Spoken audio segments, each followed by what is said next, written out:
Okay, Chapter 6, Imagination. The imagination is literally the workshop wherein are fashioned all plans created by man. The impulse, the desire, is given shape, form, and action through the aid of the imaginative faculty of the mind. It has been said that man can create anything which he can imagine. Of all the ages of civilization, this is the most favorable for the development of the imagination because it is an age of rapid change. On every hand, one may contact stimuli which develop the imagination. Through the aid of his imaginative faculty, man has discovered and harnessed more of nature's forces during the past 50 years than during the entire history of the human race previous to that time. He has conquered the air so completely that the birds are a poor match for him in flying. He has harnessed the ether and made it serve as a means of instantaneous communication with any part of the world. He has analyzed and weighed the sun at a distance of millions of miles, and has determined through the aid of imagination the elements of which it consists. He has discovered that his own brain is both a broadcasting and a receiving station for the vibration of thought. And he is beginning now to learn how to make practical use of this discovery. He has increased the speed of locomotion until he may now travel at a speed of more than 300 miles an hour. The time will soon come when a man may breakfast in New York and lunch in San Francisco. Man's only limitation, within reason, lies in his development and use of his imagination.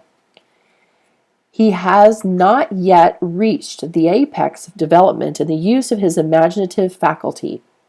He has merely discovered that he has an imagination and has commenced to use it in a very elementary way. Two forms of imagination. The imaginative faculty functions in two forms. One is known as synthetic imagination, and the other is creative imagination. Synthetic imagination, through this faculty, one may arrange old concepts, ideas, or plans into new combinations. This faculty creates nothing. It merely works with the material of experience, education, and observation with which it is fed.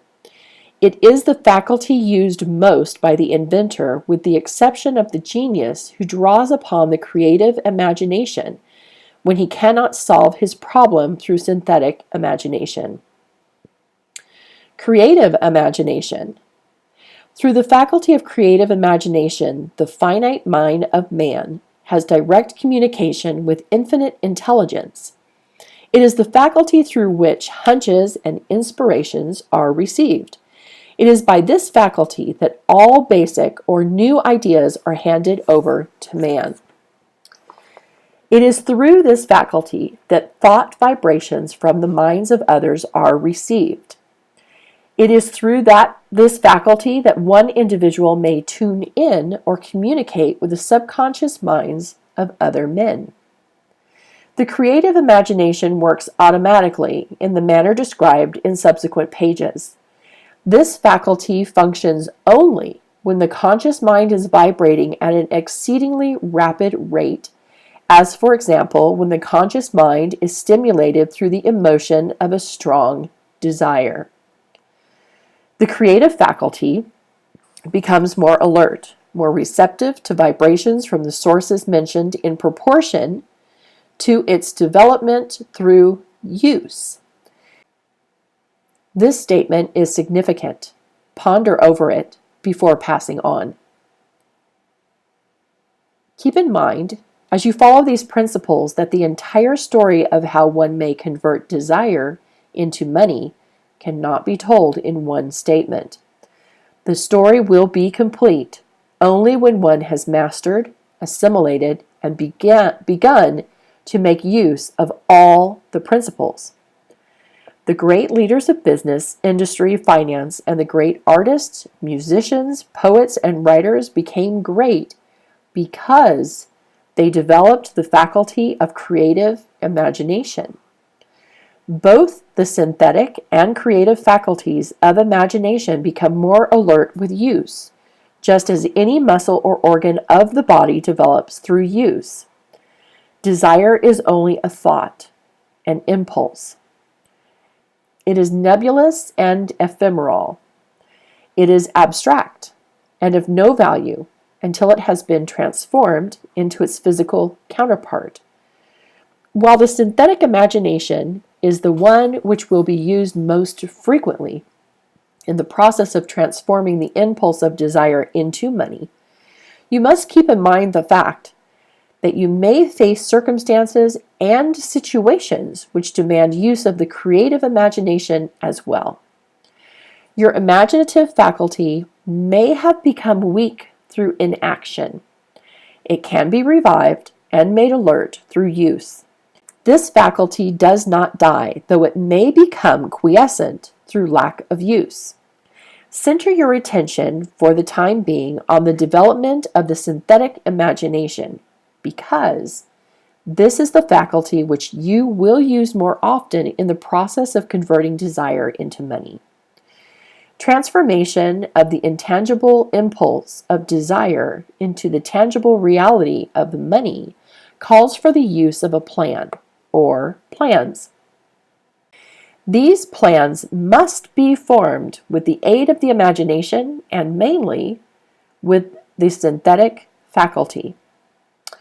Read the entire book through, then come back to this chapter and begin at once to put your imagination to work on the building of a plan or plans for the transformation of your desire into money. Detailed instructions for the building of plans have been given in almost every chapter. Carry out the instructions best suited to your needs. Reduce your plan to writing if you have not already done so. The moment you complete this, you will have definitely given concrete form to the intangible desire. Read the preceding sentence once more. Read it aloud, very slowly, and as you do so, remember that the moment you reduce the statement of your desire and a plan for its realization to writing, you have actually taken the first of a series of steps which will enable you to convert the thought into its physical counterpart. The earth on which you live, you, yourself, and every other material thing are the result of evolutionary change through which microscopic bits of matter have been organized and arranged in an orderly fashion. Moreover, and this statement is of stupendous importance, this earth, every one of the billions of individual cells of your body, and every atom of matter began as an intangible form of energy. Desire is thought impulse. Thought impulses are forms of energy. When you begin with the thought impulse, desire, to accumulate money, you are drafting into your service the same stuff that nature used in creating this earth and every material form in the universe, including the body and brain in which the thought impulses function. As far as science has been able to determine, the entire universe consists of but two elements, matter and energy. Through the combination of energy and matter has been created everything perceptible to man, from the largest star which floats in the heavens down to and including man himself. You are now engaged in the task of trying to profit by nature's method. You are sincerely and earnestly, we hope, trying to adapt yourself to nature's laws by endeavoring to convert desire into its physical or monetary equivalent. You can do it. It has been done before. You can build a fortune through the aid of laws which are immutable. But first, you must become familiar with these laws and learn to use them. Through repetition, And by approaching the description of these principles from every conceivable angle, the author hopes to reveal to you the secret through which every great fortune has been accumulated. Strange and paradoxical as it may seem, the secret is not a secret. Nature herself advertises it in the earth on which we live, the stars, the planets suspended within our view, in the elements above and around us, in every blade of grass and every form of life within our vision. Nature advertises this secret in the terms of biology, in the conversion of a tiny cell, so small that it may be lost on the point of a pin, into the human being now reading this line. The conversion of desire into its physical equivalent is certainly no more miraculous. Do not become discouraged if you do not fully comprehend all that has been stated. Unless you have long been a student of the mind, it is not to be expected that you will assimilate all that is in this chapter upon a first reading. But you will, in time, make good progress. The principles which follow will open the way for understanding of imagination. Assimilate that which you understand as you read this philosophy for the first time. Then, when you reread and study it, you will discover that something has happened to clarify it and give you a broader understanding of the whole. Above all, do not stop, nor hesitate in your study of these principles until you have read the book at least 3 times, for then you will not want to stop. How to make practical use of imagination. Ideas are the beginning points of all fortunes. Ideas are products of the imagination. Let us examine a few well-known ideas which have yielded huge fortunes with the hope that these illustrations will convey definite information concerning the method by which imagination may be used in accumulating riches. The Enchanted Kettle. 50 years ago, an old country doctor drove to town, hitched his horse, quietly slipped into a drug store by the back door, and began dickering with the young drug clerk. His mission was destined to yield great wealth to many people. It was destined to bring to the South the most far-flung benefits since the Civil War. For more than an hour behind the prescription counter, the old doctor and the clerk talked in low tones. Then the doctor left. He went out to the buggy and brought back a large, old-fashioned kettle, a big wooden paddle used for stirring the contents of the kettle, and deposited them in the back of the store. The clerk inspected the kettle, reached into his inside pocket, took out a roll of bills, and handed it over to the doctor. The roll contained exactly $500, the clerk's entire savings. The doctor handed over a small slip of paper on which was written a secret formula. The words on that small slip of paper were worth a king's ransom, but not to the doctor. Those magic words were needed to start the kettle to boil. But neither the doctor nor the young clerk knew what fabulous fortunes were destined to flow from that kettle.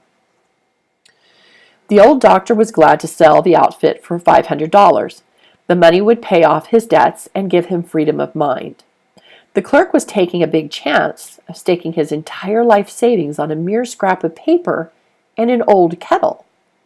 He never dreamed his investment would start a kettle to overflowing with gold that would surpass the miraculous performance of Aladdin's lamp. What the clerk really purchased was an idea. The old kettle and the wooden paddle and the secret message on a slip of paper were incidental. The strange performance of that kettle began to take place after the new owner mixed with the secret instructions an ingredient of which the doctor knew nothing. Read this story carefully. Give your imagination a test. See if you can discover what it was that the young man added to the secret message which caused the kettle to overflow with gold. Remember as you read that this is not a story from Arabian Nights. Here you have a story of facts, stranger than fiction, facts which began in the form of an idea. Let us take a look at the vast fortunes of gold this idea has produced.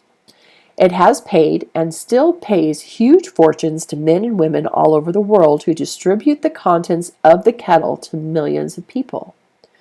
The old kettle is now one of the world's largest consumers of sugar, thus providing jobs of a permanent nature to thousands of men and women engaged in growing sugarcane and in refining and marketing sugar.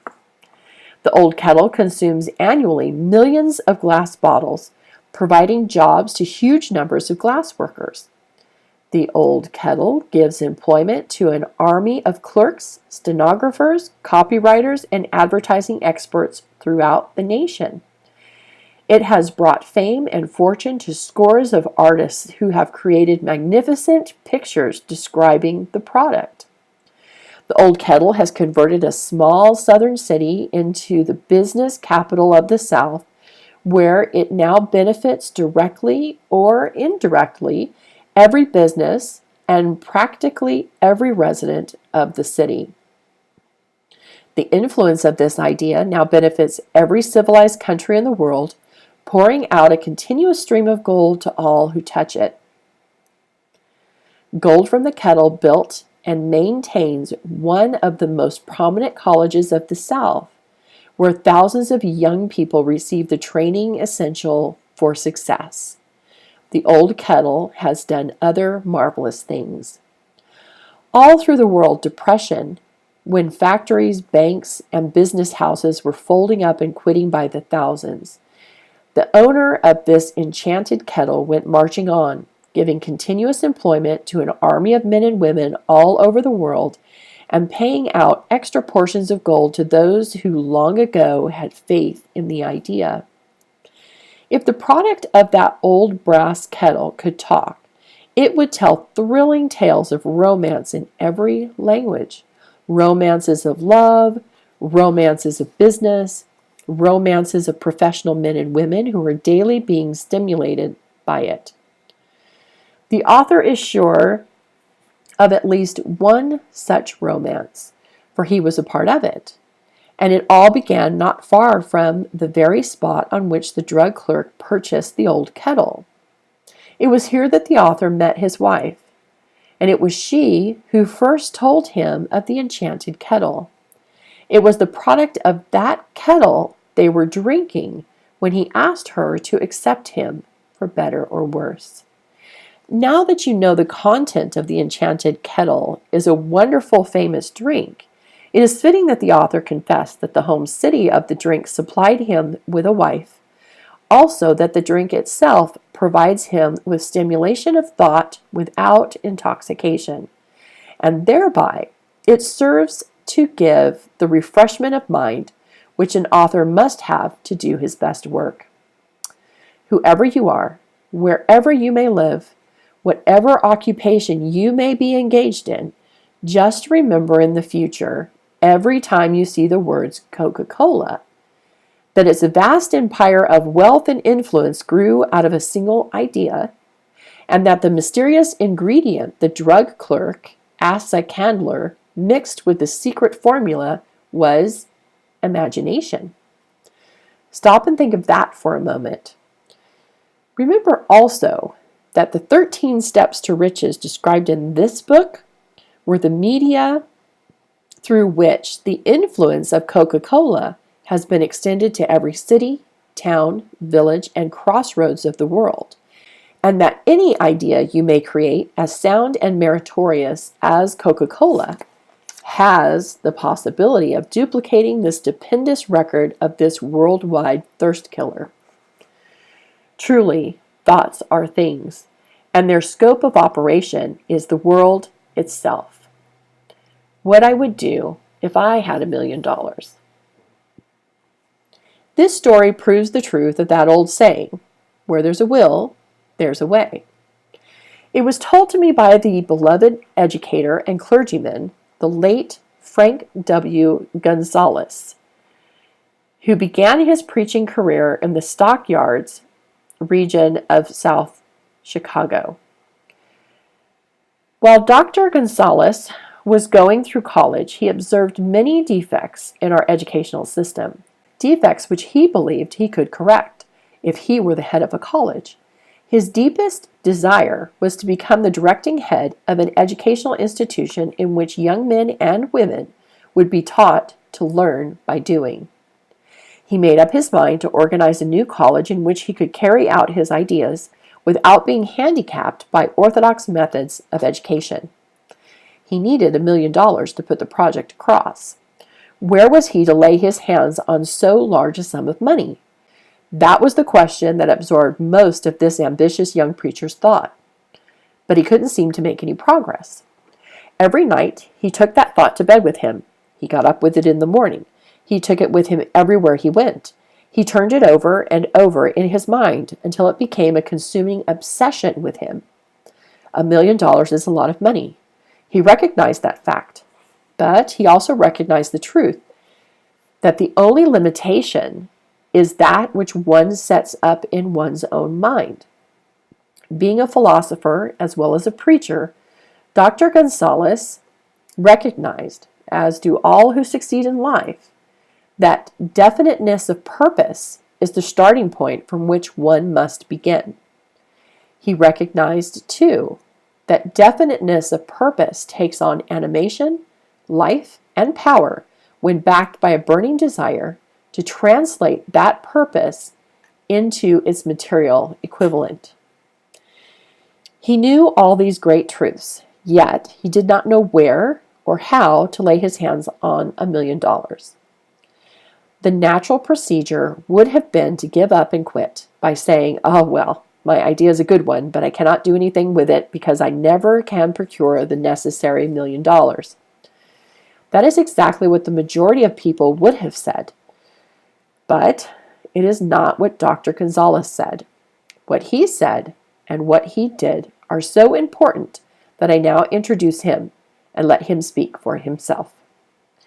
One Saturday afternoon, I sat in my room thinking of ways and means of raising the money to carry out my plans. For nearly 2 years, I had been thinking, but I had done nothing but think. The time had come for action. I made up my mind, then and there, that I would get the necessary $1 million within a week. How? I was not concerned about that. The main thing of importance was the decision to get the money within a specified time. And I want to tell you that the moment I reached a definite decision to get the money within a specified time, a strange feeling of assurance came over me, such as I had never before experienced. Something inside me seemed to say, "Why didn't you reach that decision a long time ago? The money was waiting for you all the time." Things began to happen in a hurry. I called the newspaper and announced I would preach a sermon the following morning entitled, "What I Would Do If I Had $1 Million." I went to work on the sermon immediately, but I must tell you, frankly, the task was not difficult, because I had been preparing that sermon for almost 2 years. The spirit back of it was a part of me. Long before midnight, I had finished writing the sermon. I went to bed and slept with a feeling of confidence, for I could see myself already in possession of the $1 million. Next morning, I arose early, went into the bathroom, read the sermon, then knelt on my knees and asked that my sermon might come to the attention of someone who would supply the needed money. While I was praying, I again had that feeling of assurance that the money would be forthcoming. In my excitement, I walked out without my sermon and did not discover the oversight until I was in my pulpit and about ready to begin delivering it. It was too late to go back for my notes, and what a blessing that I couldn't go back. Instead, my own subconscious mind yielded the material I needed. When I arose to begin my sermon, I closed my eyes and spoke with all my heart and soul of my dreams. I not only talked to my audience, but I fancy I talked also to God. I told what I would do with $1 million if that amount were placed in my hands. I described the plan I had in mind for organizing a great educational institution where young people would learn to do practical things and at the same time develop their minds. When I had finished and sat down, a man slowly arose from his seat. about 3 rows from the rear, and made his way toward the pulpit. I wondered what he was going to do. He came into the pulpit, extended his hand, and said, "Reverend, I liked your sermon. I believe you can do everything you said you would if you had $1,000,000. To prove that I believe in you and your sermon, if you will come to my office tomorrow morning, I will give you the $1,000,000. My name is Philip D. Armour." Young Gonzalez went to Mr. Armour's office, and the $1,000,000 was presented to him. With the money, he founded the Armour Institute of Technology. That is more money than the majority of preachers ever see in an entire lifetime. Yet, the thought impulse back of the money was created in the young preacher's mind in a fraction of a minute. The necessary $1,000,000 came as a result of an idea. Back of the idea was a desire which young Gonzalez had been nursing in his mind for almost 2 years. Observe the important fact. He got the money within 36 hours after he reached a definite decision in his own mind to get it and decided upon a definite plan for getting it. There was nothing new or unique about young Gonzalez's vague thinking about $1,000,000 and weakly hoping for it. Others before him, and many since his time, have had similar thoughts. But there was something very unique and different about the decision he reached on that memorable Saturday when he put vagueness into the background and definitely said, "I will get that money within a week." God seems to throw himself on the side of the man who knows exactly what he wants if he is determined to get just that. Moreover, the principle through which Dr. Gonzalez got his $1,000,000 is still alive. It is available to you. This universal law is as workable today as it was when the young preacher made use of it so successfully. This book describes step by step the 13 elements of this great law and suggests how they may be put to use. Observe that Asa Candler and Dr. Frank Gonzalez had one characteristic in common. Both knew the astounding truth that ideas can be transmuted into cash through the power of definite purpose plus definite plans. If you are one of those who believe that hard work and honesty alone will bring riches, perish the thought. It is not true. Riches, when they come in huge quantities, are never the result of hard work. Riches come, if they come at all, in response to definite demands based upon the application of definite principles and not by chance or luck. Generally speaking, an idea is an impulse of thought that impels action by an appeal to the imagination. All master salesmen know that ideas can be sold where merchandise cannot. Ordinary salesmen do not know this. That is why they are ordinary. A publisher of books which sell for a nickel made a discovery that should be worth much to publishers generally. He learned that many people buy titles and not contents of books. By merely changing the name of one book that was not moving, his sales on that book jumped upward more than 1,000,000 copies. The inside of the book was not changed in any way. He merely ripped off the cover bearing the title that did not sell and put on a new cover with the title that had box office value. That, as simple as it may seem, was an idea. It was imagination. There's no standard price on ideas. The creator of ideas makes his own price and, if he is smart, gets it. The moving picture industry created a whole flock of millionaires.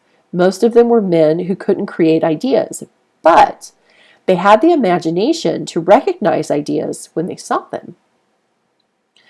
The next flock of millionaires will grow out of the radio business, which is new and not overburdened with men of keen imagination.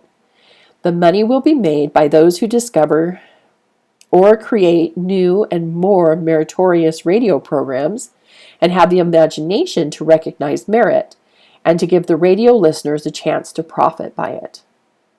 The sponsor, that unfortunate victim who now pays the cost of all radio entertainment soon will become idea conscious and demand something for his money. The man who beats the sponsor to the draw and supplies programs that render useful service is the man who will become rich in this new industry. Crooners and light chatter artists who now pollute the air with wisecracks and silly giggles will go the way of all light timbers, and their places will be taken by real artists who interpret carefully planned programs which have been designed to service the minds of men as well as provide entertainment.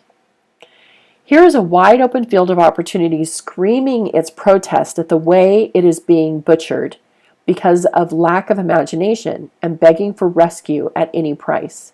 Above all, the thing that radio needs is new ideas. If this new field of opportunity intrigues you, perhaps you might profit by the suggestion that the successful radio programs of the future will give more attention to creating buyer audiences and less attention to listener audiences. Stated more plainly, the builder of radio programs who succeeds in the future must find practical ways to convert listeners into buyers.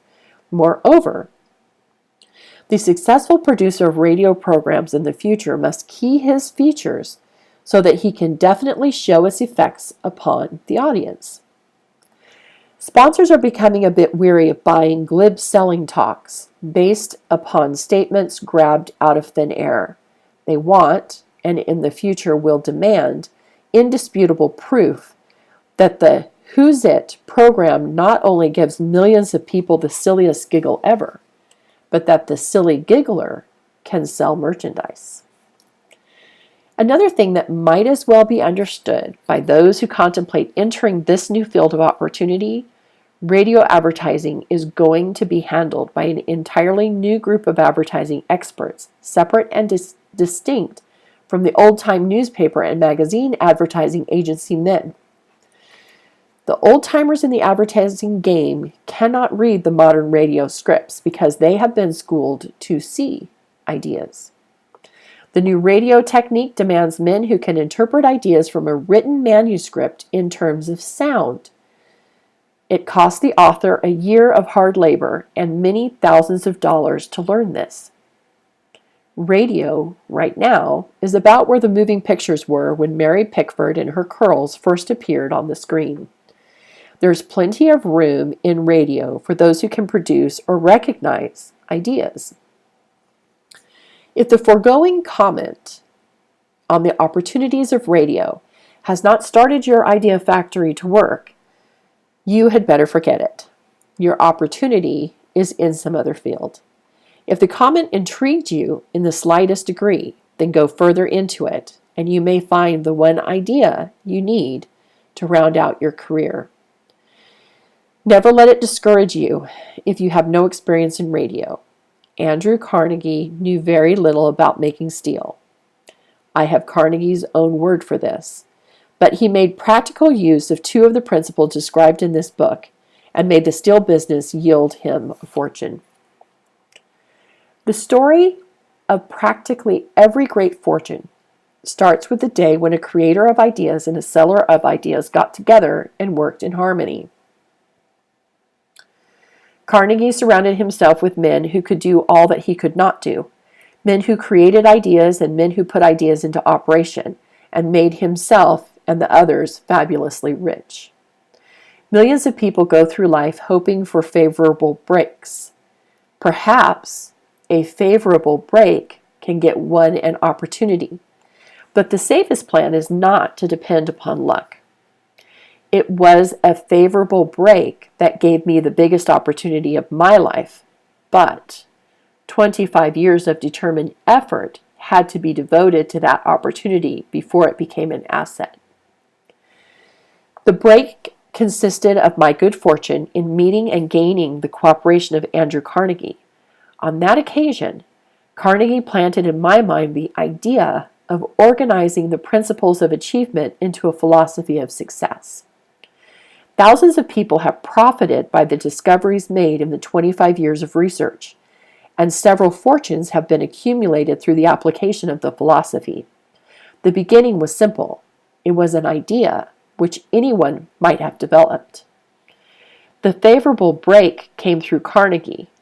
But what about the determination, definiteness of purpose, and the desire to attain the goal, and the persistent effort of 25 years? It was no ordinary desire that survived disappointment, discouragement, temporary defeat, criticism, and the constant reminding of waste of time. It was a burning desire, an obsession. When the idea was first planted in my mind by Mr. Carnegie, it was coaxed, nursed, and enticed to remain alive. Gradually, the idea became a giant under its own power, and it coaxed, nursed, and drove me. Ideas are like that. First, you give life and action and guidance to ideas. Then they take on power of their own and sweep aside all opposition. Ideas are tangible forces, but they have more power than the physical brains that give birth to them. They have the power to live on after the brain that creates them has returned to dust. For example, take the power of Christianity. That began with a simple idea, born in the brain of Christ. Its chief tenet was, do unto others as you would have others do unto you. Christ has gone back to the source from whence he came, but his idea goes marching on. Someday it may grow up and come into its own, but it will have fulfilled Christ's deepest desire. The idea has been developing only 2,000 years. Give it time. Okay, let the discussion begin.